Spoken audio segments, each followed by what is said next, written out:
Welcome to that Twilighty show about that zone. I'm with Nick Phelps. Yes. It's a very deep voice again. Now you're Kathleen Turner. That's my Nick voice. Nick. Hey, Nick. Where's the money, Nick? Hey, I'm Nick.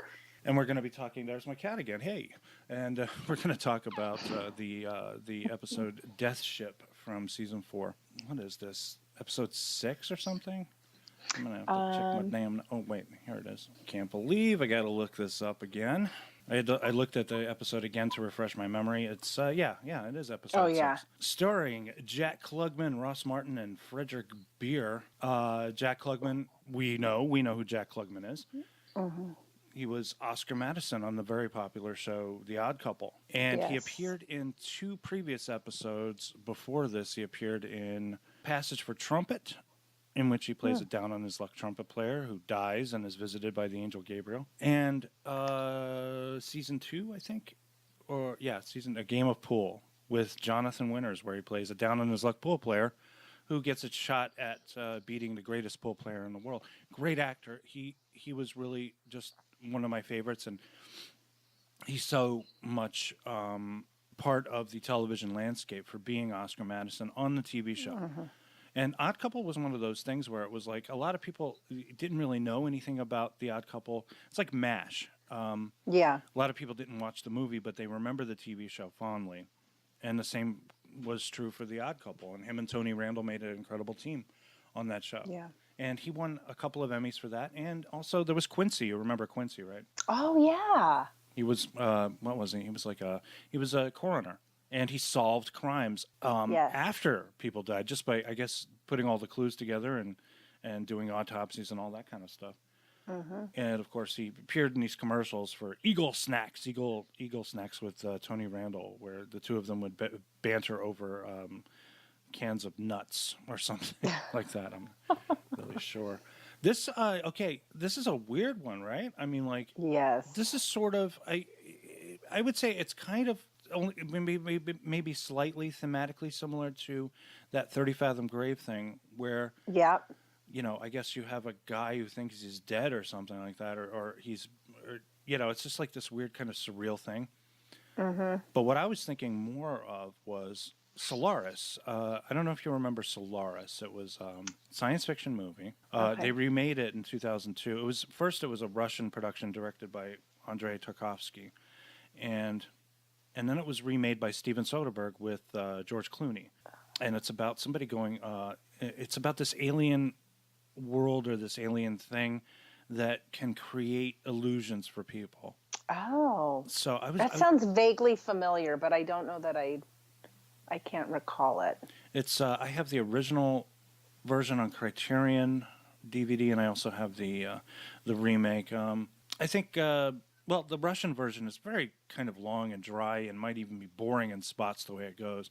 Soderbergh basically just pares it down when he does his own adaptation to turn it more into kind of a love story about a man who is visited by the illusion of his dead wife. And he's surrounded by all these other people like Viola Davis, Jeremy Davies are in the movie, and they're consumed by these illusions. And I guess the idea is that Solaris, which is a living presence, has the ability to create these people for you, because it reaches into your mind and it gives you what you're thinking about. So I was thinking about that. That was running through my head watching this episode again. The book of Solaris was written actually 2 years, or was published 2 years after this episode premiered, which was February 7th, 1963. So I think it's possible that Stanislaw Lem probably got some ideas from this. And it was written by Richard Matheson. It's based on a short story he wrote. Matheson, one of the great writers, one of the great science fiction writers, one of my favorites too. But this one is really kind of different. It's interesting, and I don't know. I'm gonna blow your mind for a second, Nick. Okay. Okay. I don't know that I agree with Serling as far as the ultimate outcome of the story. Like the way it's laid out for us, and then when we come to the resolution, I don't know that I agree with that. I don't know that I agree with this idea that it's like this cycle, or we're stuck in a loop or something. Oh, okay, right. But we'll get to that in a sec. But what we have the spaceship, cruising, to quote Serling, above the 13th planet of Star System 51. The year is 1997. How about that? This is how far I know, that cracked me up. this is how far we've come. Is that is that we're we're traveling through space. Yeah. Yeah, but 1997 was what was going on in 1997? Do you remember? Our Oh, 1997. Let's think. I wasn't. We didn't know each other yet. I don't even think No. I knew Bronwyn yet. No, and I think I had finished. Were you still in Colorado, or you come out to New York? No, I had come out to New York, I think in October of 95. Oh, okay. So you'd been there for a couple of years. Yeah. I don't know. But I think that was probably my first year at New Actors Workshop. I don't know if if it was, then it was Bronwyn's first year too, right? Yeah, I think it would have been Bronwyn in my first year at the workshop, because I think, graduated in 98. Right. From the program. So. Okay, so you guys were in New York. Yeah. And it was 97, and gasoline cost what, like 5 cents a gallon or something? A pack of cigarettes ran you roughly 10 cents. And a candy bar was a penny. Yeah. For $1, you could put a down payment on your house and a car. Yes. It was back. That's right. It was the good old days. Really good movies happening in the late 90s. Movies were so awesome back then. God. I don't know. We often have this conversation a lot on other podcasts that I do. Is that everything is always better when you're younger. It seems to be like, I think, because I remember Fran Lebowitz said that one time. Fran Lebowitz, the writer. I was watching a documentary about her. And she says that everything is better when you're younger. It's nostalgia. It's sort of what we cling to. Okay. And I was thinking things were there were a lot of things that were really fun in childhood, I guess, for myself. Yeah. But I really kind of prefer being an adult. I like the wisdom that comes along with age. Yeah. But then I look at, like, somebody put up a picture of the HBO Cinemax guide from July of 1984. And on that page, there were 3 movies that were making their premiere, science fiction movies. And they were Escape from New York, Blade Runner, and The Road Warrior. And I'm like, oh my God. That's why I was reminded when you said so many good movies, because, my God, so many were good movies. And I don't have to hard to tell people I'm not interested in seeing the Avengers. I just so don't care. Yeah. Yeah. I loved all the music too. Like, I remember 90s, yes. Stealing Beauty. Right. Yeah. And like the that movie made me cry. Oh, yes. I mean, it actually made me cry. I love that movie. The soundtrack was amazing. Great Expectations with Gwyneth Paltrow and Ethan Hawke, I think it was. Yes. Great soundtrack. I have that soundtrack. I do have that soundtrack. Yeah, I do too. And I still listen to it. Baz Luhrmann doing all of his, like, Romeo and Juliet. Yes. And that soundtrack. Oh my God, I think I have that soundtrack too. Yes, of course you do, because they're so good. But the thing about it is, I used to collect soundtracks anyway. I mean, not just like the music from the movie or something like that. Right. I would also collect music scores. So I used to listen to music scores, and I used to do audio mixes of music scores. I used to mixtapes, awesome. Man. Remember back in the day when you had mixtapes? Yes. God, I did that. Those were like thoughtful and thought out. Like, what message do I want to convey with this song to this person? What is the soundtrack of my life this week? Mm-hmm. Yes. So it would be a weird eclectic combination of different kinds of musical cues. It could be anything. It could be rock and roll.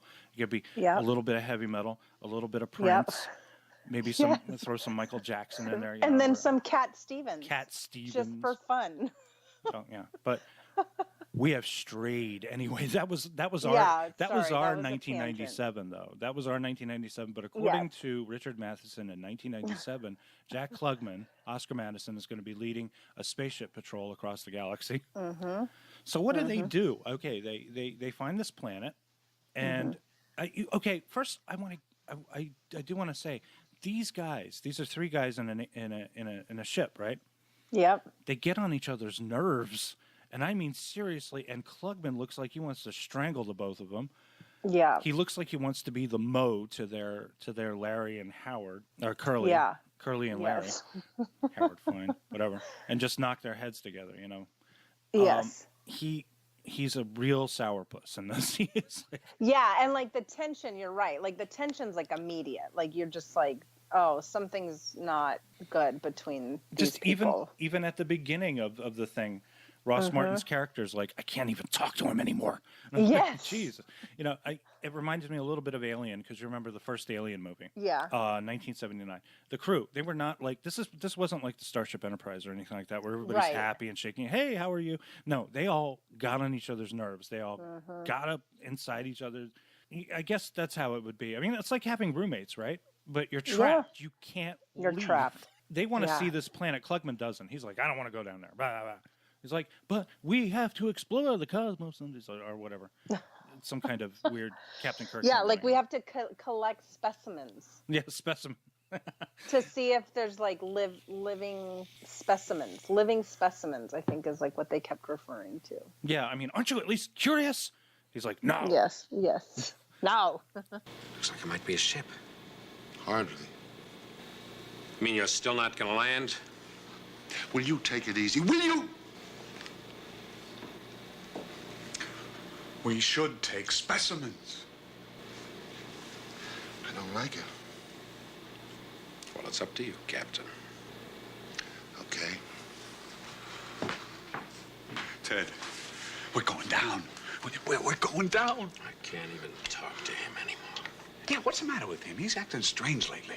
I don't know. But they land Screw you. anyway. And actually, it's a pretty good visual effect they do. I mean, it's like, for the time, they were using like matte paintings and actual miniature models. They did a pretty good job with the visual effect, I would say. Yeah. So they go down there. The first thing they see is a crashed ship, and it looks a lot like their ship. Yes. You know, and meanwhile, Klugman's like, I don't want to go over there or whatever.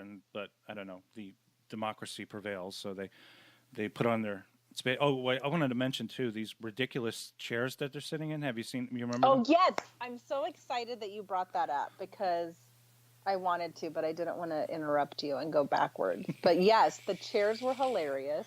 They're like these weird kind of vacuum formed things that fit their butts. I mean, like I feel like, did they take a mold of their butts so they'd be comfortable in these things? Yes. Yeah. It was like a mold of their body. And then the seatbelt was hysterical because it was just like an airplane lap belt. They have to. And that was it. Yeah, that's the one thing keeping them from smearing their faces into the wall, just crashing down on this planet. It was, it's and they lay back, and it's like a lazy boy kind of a thing.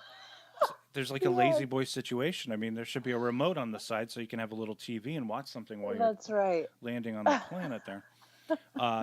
So they go to this ship, and already, I mean, it's like, I feel that they are at their wits' end. Maybe they're at the end of the mission, and they are just completely burned out. They're completely fried. Yes. You know, and tired. They look tired. Yeah. They get into this wrecked craft, and they see the bodies of themselves. Yes. They're all like dead, apparently. You know, this is one of those things like, what? What the hell is going on here? Right. And Klugman is so stubborn, he doesn't even want to admit to anything. He's like, yeah, we didn't see anything. Nothing. There's nothing there. Meanwhile, the other two are just flipping out. And they're trying to put it together. They're trying to piece it together, but there's no logic to this, to any of this. It doesn't make any sense. And then suddenly these hallucinations start up. Yes. Where I think the first thing we see, I think, is the Fredrick Beir's character, Lieutenant Mike there. Yes. Lieutenant Mike's kind of the dopey one, the blonde. he even sounds kind of like a dope. Right? Wasn't he? Kind of talks like this. Yes. Yeah, he was kind of goofy. I was like, interesting character choice. So, damn, I forget. Oh, okay. He's walking through this through the trees. He comes across an old friend who goes fishing with him or something like that.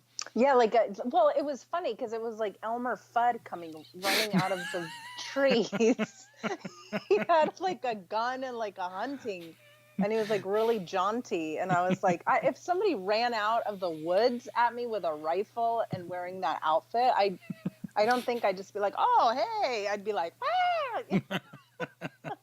I don't. Well, he's like, hey, we're gonna go hunting, right? You know, and all this, and he's like, wait a minute. If you're here, that means my wife is over here. I'll just go to my house. Yeah. goes into the house. I wanted to make a note about the set decoration. It is supposed to be the future. So there's some elements of this house that look a little bit futuristic. I just thought that was very interesting. Also, he seems to be really into nude statues. I know. I was noticing that too. I was like, wow. Those are, like, especially because he was kind of like goofy. like he was kind of like that. His character, he was playing it kind of like So then like his house was like this like super like, you know, ultra modern. It's a really nice house. Yeah, a really cool house. And then it's got like all this like gorgeous like artwork and, you know, really beautiful. But don't forget like the old lady too that like comes upon them while they're walking. Right. And he's like, "Oh, Mrs. So and so loves her long walks into town." But this is another thing I don't understand. These people are acting like everything's fine. Mm-hmm. He's there. There's no logical explanation for it. He goes upstairs to the bedroom. He finds his wife's black hat and some kind of a black, I guess, snood maybe or something to cover her face. And then there's a telegram there saying, "We regret to inform you your husband kicked it. You know, your husband's dead," or something like that. And he's like, "What? She just got back from a funeral. She got a telegram. Yet these people think he's still alive." It's whoa. It's just like that's one of those things that's like whoa. Yes. That really hits you. Right. Pretty hard, and it, but again, you're still no logic to any of this. So we're still like, what is going on here? Right. Then he snaps out of it for some reason. He's back on the ship. And then it's time for Ross Martin's turn, Lieutenant Ted's turn to hallucinate or something. This one really kind of got to me a little bit. Yeah, it was upsetting. It was upsetting for a couple of reasons. Number one, this guy's a really damn good actor. Actually, I got to say he really. Yeah. What else has he done? Do you have history on him? I do remember him from a couple of other Me episodes too. of not in the Twilight Zone, but he was actually he was Artemis Gordon in the original Wild Wild West TV show. Oh, maybe that's what it was, because his face looked really familiar to me, but I was like, I don't know from where, but maybe it was those Westerns. My dad would watch those. Yeah, but he was also, let me see, he was in a couple of other things. Well, he's got like a laundry list of credits here. I mean, it's like a huge thing here, or a shopping list, or a grocery. I don't know what you call it. A big long freaking list. Let's call it that. A long resume. But he was he was in an episode that me and Brahman covered called "The Four of Us Are Dying," where he played he played a man who could morph himself into any kind of person. He had this particular talent to shapeshift into being any kind of person. And I remember Beverly Garland being in that episode. That was a damn good episode, actually. Yeah. And if I'm not mistaken, I think "The Four of Us Are Dying" was the name of a Nine Inch Nails song too. Oh. If I remember correctly. Another great band from the 90s. Oh yeah. But no, he was in everything, not just the Wild Wild West. He was in Columbo, Night Gallery, again for Rod Serling. Okay. He was on Ironside, Barnaby Jones, Blansky's Beauties, which was a Scott Baio show from the 70s. He was on an episode of Sanford and Son, for crying out loud. Okay, yeah, he totally, because his face, Charlie's I was like, Angels, I know I've seen The Love Boat, Fantasy Island, Mork and Mindy. Oh, there you go. Now you're talking my language. Yeah. But he stumbles across his daughter, who is getting ready with her mother for a picnic, and we don't know. We think we're going along with the same illusion as with Lieutenant Mike there, right? That it's just like wish fulfillment or something like that. It's just something he wants to see. But then he gets snapped out of it very quickly by Jack Klugman, who reminds him that his wife and daughter are dead. They were killed in a car accident. Shows him the newspaper clipping, and it's like, woo. Oh, Daddy, I thought I'd never find you. I looked and looked. I found him! Lunch is ready, Daddy. And am I hungry after all that searching? What's the matter, Daddy?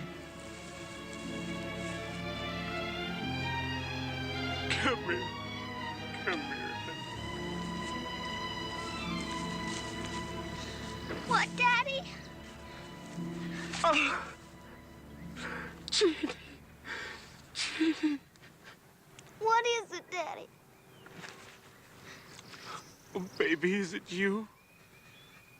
What's wrong, Daddy? Nothing, honey, nothing. I'm just happy to see you, that's all. So, you got like a running theory here. You got two running theories. One is, I don't know, aliens providing you with illusions of what you want to see. Right. Or you have some kind of afterlife. And that's where they start to come in. They're really getting on Klugman's nerves because they're starting to think they're dead. Right. And that they're in some kind of the afterlife situation. But Right. Klugman doesn't really want to believe it. He doesn't want to believe it. Right. So they decide to get back into the ship, go back up into space to see if they can leave this planet. So it seems like they get into their vacuum butt form chairs, strap themselves in, and then go back up into space. Everything seems to be fine. Yeah. But he decides he wants to land again. They don't want to go back there because they're convinced that this is, I don't know, something like that. When they get back on the planet, they see that the ship, their ship is still crashed there. But Klugman just will not accept it. No. And this is where I'm with Klugman on this. I don't agree with Rod Serling. I know it's written, it's done, the episode is produced. The way I see it, it's like, unless if you want to get really deep and metaphysical about it, perhaps Klugman's own afterlife is that he is just going to do this over and over again. Well, that's what I was going to say, because remember when he tells them, like, we're not going anywhere? He's like, we're going to stay here because we're going to beat this by not going up into space. So then if we don't go up, we can't crash. Right. And he's like, that's what we're doing. And the, I don't know if it was Mike or the other guy were like, no, you don't, it was like, somebody made a statement that sounded like he didn't have anything to go back to, whereas they did. That was one of my problems, is that we never see Klugman's fantasy, right, if he had one. Right. So it was almost like I was like, that was weird, because it was like they made such a point to say, like, we have stuff to go back to, you don't. But and maybe that's why we didn't see his, like, that's what he was reliving. Like, his reality was just the ship. But wouldn't Ross Martin also have nothing to go back to, since his wife and daughter are dead? Right. I don't know. Like, I don't know. We don't. Or maybe is it kind of like No Exit, where each person sort of has what they, go back to or see of their life. So for Mike, it's, going back to his, I don't know. No Exit. I cannot believe you just you dropped No Exit into this. Oh my God. Sorry. I have not seen. I have not read No Exit in years, and when I did, it kind of hurt my brain. I felt like Leonardo DiCaprio on the Basketball Diaries, just screaming over and over. Oh again. yeah. Yeah, Yes. Actually, the Basketball Diaries, pretty good book, gotta say. Yes. Yeah, I understand. Well, Sartre has the characters, and these characters are archetypes, and this is a lot like No Exit, actually, if I think about it now, because the three characters in the story in this episode represent three different perspectives. Right. Somebody who has something to look forward to, somebody who's lost everything, and somebody who is constantly searching. Yeah, perhaps or trying to control everything. Yeah, he's kind of, like the way Klugman is in this, he's really kind of off-putting, because he's kind of a bully, and he's just like bullying these other two. He does not, and he's just completely stubborn about anything. Yeah. He doesn't even want to hear any theories about anything else. No. And that's one of the more frustrating things, but I want to believe that this is all a trap. I mean, I want to believe that this isn't happening, that this is just a folie à deux, if you will, a madness of a shared madness. Okay. And I kind of I buy into that because I do believe in you know, there's an idea, you've heard of this, there's a thing in medical science known as conversion disorder, where if you have three people and one of them tells you that he has an infectious illness, the other two will suddenly develop symptoms. Okay. So it's like it's hysteria. It's a form of hysteria. Okay. In that way. So if you got like three people in a spaceship and two of them are crazy, I think the other one will go crazy in short order. Right. Just from being around, because humans are extremely susceptible to suggestion. Right. So, right. And like the shared reality like becomes or the reality that they're experiencing becomes reality. Well, I mean, going back to Solaris, you have people that are extremely lonely and they're on the space station, and the space station is being consumed by this living mass that can create illusions for you. So it's what you want to see, even if it's your dead wife, you know. Okay. So it's like, or your children. I remember, I think Viola Davis's character in the remake, her family was with her. Okay. Her husband and her children. Yeah. And so it was like a way of kind of coping with the isolation and the loneliness. And Solaris is a consciousness. It's an intelligence, and it says, all we do is we look into your mind. We know nothing about your real world. We're just creating this for you. Okay. So that's what it does. It's interesting. I you know, when it comes to the afterlife, I don't know if maybe it makes sense to me in the way that I've always thought of the afterlife as being part of your regular life, because and I've said this on the show before, I believe that whatever we experience in the afterlife is very similar to what we have. I was thinking that what if you die in a dream? That means when you die in a dream, you're trapped in that dream forever. And it better not be a nightmare, otherwise, you know. Oh, yeah. Maybe the nightmare is the vision of hell. And maybe an idyllic dream setting or something that reminded you of happiness from the past. You get to live in that for the rest of for the rest of all time. I love it. It's pretty deep, actually. Yeah, it was. Yeah, and again, like, but the loop thing, I almost wonder, like, is that the hell of repetition? Klugman's, Klugman's personal hell. Yeah, like he keeps bringing it. That's like he keeps bringing everybody back to like his. Yeah. So he like has like nightmare. these two people. I mean, if it's the two people, and we've seen two of them, their point of view, but we haven't seen Klugman's, and perhaps Klugman's is that I'll buy that. Like this is his like and that need for control. So that's like that archetype, right? Like I have to control everything. I need to type A.